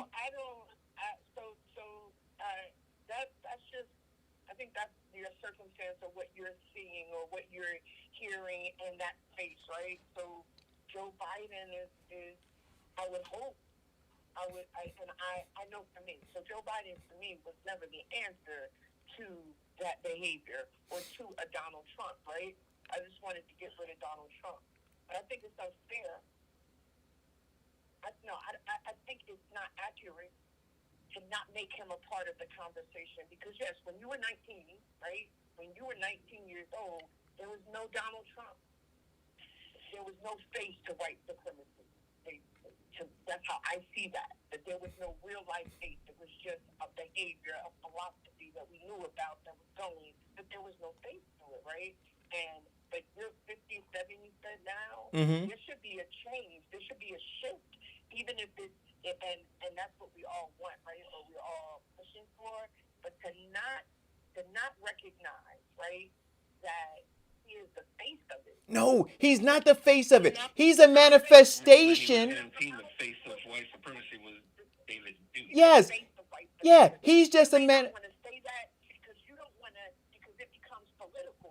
No, Jody, please. No, it's not political for me. Jody, it's not political. Jody, it's not political for me, right? Like you just said, see, here's the difference, right? What people, I agree with you to this extent, that it became more tangible for people because they got to look at a person, right? Where the imbalance came in is that people said, that is it. And what I continue to say is, no, he is a product of something that we need to be paying attention to, right? And people said, no, just stop him. And I would say, no, it's not about stopping him. It's about stopping the thing that birthed him, right? And it was, no, stop him. And nobody was talking about stopping this thing that birthed him. There were a couple people, like Dr. Eddie Glaude was talking about. He was saying, it's not about Trump. Trump is easy. He said, it's about this other thing. And that's all I'm trying to, so I'm just trying to get the balance right? The equation right. And it was all wrong. It was, if you stop him, all of these things are going to change. And I kept saying, no, they won't. Eric, as I told you 4 months before the election, when you were saying the same rhetoric, I said that no, stopping Trump won't be the stopping all these things, but stopping Trump is one of the most immediate. And then we work on getting the rest done. Right. Not true. But then, Eric is 12:01. Yeah. Oh gosh. I mean, there's always so much, you know, to talk about. I just, I pray for this young man. I know that his father's at his defense, um, and all, but I tell you, the corporation white supremacy is so brilliant in just planting the seed, right? The seed that you're a criminal, that you're a criminal, that you're a criminal. And they keep planting that seed, and they plant it in the black mind, and then they plant it in everybody else's mind in terms of how to see us, right? So yeah, I don't know. I just pray for him. I'm furious. I don't know. I don't know what folks are going to ultimately do about it. I would say this: if we were still during election time right now, there'd be protests, right? If we during election time, these different campaigns or these 501c4s would be pushing money into organizations to put boots on the ground and protest, right? We could agree to that. But now that the election's over, there's no protest. There's no money being poured into bringing it to the attention of people. Because Black lives don't matter. Last comment, Michael online says, not until we find a global solution to stopping, controlling, or abolishing hate will we continue to experience racism. I agree with that. 12:02. All right. Thank you. Stay safe. Wash your hands. Socially distance. I do want to. Tomorrow we'll talk. Well, not tomorrow, but Thursday. I want to talk about this this nurse that they're The anti-vaxxer exploiting. Yeah, I posted on my page, so you guys should go and see it. But I gave some statistics. It was a USA Today article that talked about the number of people who experience Bell's palsy, right? And and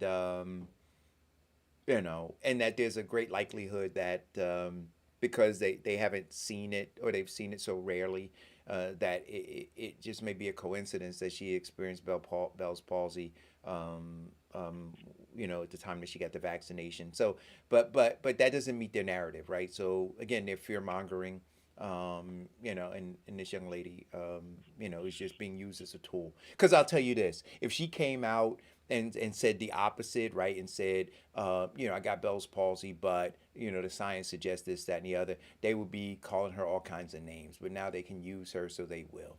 So I pray for her too. Anyway, wash your hands, stay safe, socially distance, put your mask on, and for you guys who I don't get to talk to before the new year, Happy New Year. Happy New Year.